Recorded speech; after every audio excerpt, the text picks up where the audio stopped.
Bonjour, je m'appelle Jean-Louis Gauvin. J'ai 57 ans. Issu d'une famille de paysans ruraux, je suis agriculteur depuis toujours. J'ai évolué dans différentes spécialités de ce métier. Céréalier, éleveur, maraîcher. J'ai aussi travaillé dans le transport de denrées alimentaires. Je ne suis adhérent à aucun parti politique ni aucun syndicat. Je m'adresse aujourd'hui à tous mes collègues de France métropolitaine et outre-mer. En ce moment, nous, agriculteurs, manifestons notre colère et notre désarroi. Comme dans beaucoup d'autres professions, notre revenu ne cesse de décroître et nos charges augmentent constamment. Nos productions sont de plus en plus dévalorisées. Notre marge de manœuvre se restreint année après année. Nous sommes assaillis de paperasserie et de contrôle permanent, même par satellite. Beaucoup d'entre nous travaillent à perte. 75% de fermes ont disparu en 40 années et cela continue en s'accélérant. Certains d'entre nous se suicident. Beaucoup déconseillent à leurs enfants de faire ce métier et ceux qui continuent essayent d'y croire encore. Les manias de la grande transformation et distribution alimentaire nous étouffent en tirant toujours le prix de nos produits vers le bas. Ils nous font mourir à petit feu. Est-ce normal qu'un emballage vale plus cher que son contenu ? La politique agricole menée par nos dirigeants au niveau de l'État français et de l'Europe est désastreuse et la situation va de mal en pis. Nous sommes gouvernés par des politiciens corrompus sous les ordres de multinationales financières qui n'ont pour seul objectif que de s'enrichir au détriment des citoyens de la nation qui travaillent et du peuple qui consomme. De par l'orientation de la politique agricole, depuis la création de la Communauté économique européenne, nous sommes devenus aujourd'hui des fonctionnaires de l'Europe et les exploités de ces multinationales. On nous dicte notre orientation à grands coups de subventions, financées par les impôts que nous payons à l'État français et les taxes à l'Europe. On nous subventionne avec notre argent. Pour nos investissements nécessaires, les banques nous octroient des prêts, sous réserve bien sûr d'actifs et de répondants, avec de l'argent fictif qu'elles inventent à grands coups de baguette magique. Mais nous remboursons ces prêts avec de l'argent bien réel, gagné à la sueur de notre front. Et si nous ne pouvons pas rembourser, ce sont nos biens propres qu'elles s'accaparent. On nous met sur la paille, comme nos animaux. Nous devons comprendre que notre dette n'existe pas. Elle est une invention de la finance mondiale.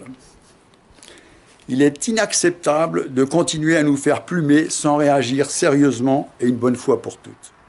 Les multinationales de la pétrochimie et de l'agrobusiness nous bernent et nous asservissent avec leurs technologies destructrices, comme les OGM, les agrocarburants, la chimie intensive et puis bien d'autres, qui n'ont plus rien à voir avec notre vocation première et incontournable. Nous sommes les nourriciers de notre société et devons rester la profession la plus indispensable à la nation.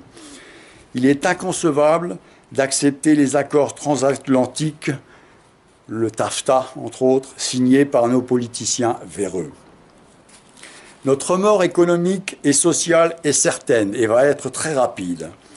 Le monde rural, déjà très affaibli par toutes ces années de laxisme politique, va devenir un désert culturel. Le seul vrai souci de nos politiciens, que nous constatons tous depuis longtemps, est de tirer le meilleur profit de nous, sans rien faire d'autre que de signer des documents menant à notre perte. Ils dépensent l'argent des contribuables en faisant semblant de panser des plaies qu'ils rouvrent le lendemain.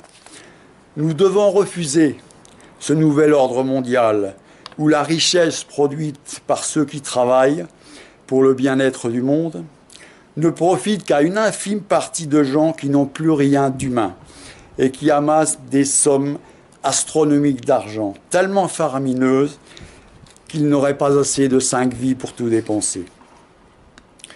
Le constat est que le malaise général est immense et que nous sommes tous dans le même bain, que l'on soit céréalier producteurs de fruits et légumes, éleveurs, viticulteurs et toute la panoplie des spécialités agricoles.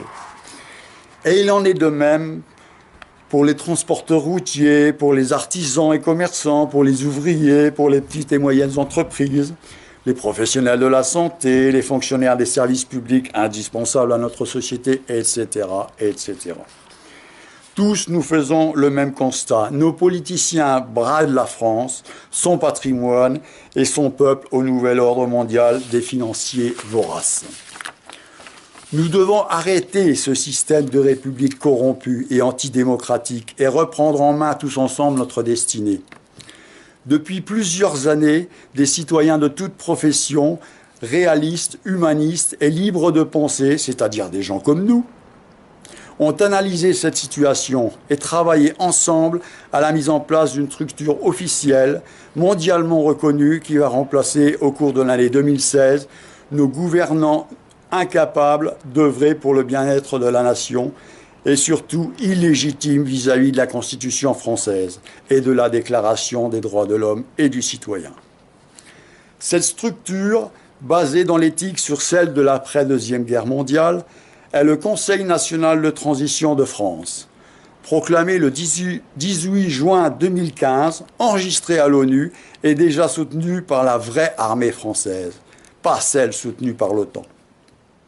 Évidemment, les grands médias drivés par le pouvoir politique actuellement en place ont eu cette proclamation. Mais nous pouvons consulter le site internet www.conseilnationaldetransition.fr. Ce conseil, parfaitement structuré, composé de membres compétents et volontaires, a été prévu pour que la transition se fasse dans le calme et la sérénité, sans violence ni chaos. Pour changer réellement notre politique agricole, rejoignons ce mouvement, participons à sa mise en place et soyons ainsi nous-mêmes les décideurs de la direction que nous devons prendre pour que le blason de l'agriculture française redevienne le joyau de notre nation. Retrouvons la considération que mérite l'agriculteur, pilier nourricier du pays, et la fierté de nos parents, grands-parents et aïeux, pour qui la terre était un trésor qu'il fallait protéger. Pour nos enfants, agissons pour mettre en place une société juste, de paix et de sécurité, où ils trouveront leur place en harmonie avec tous les habitants de ce monde. Je vous donne rendez-vous le 10 juin 2016, place de la Concorde, à Paris. Ma devise est « Faisons la vie et non la guerre ». Je vous remercie.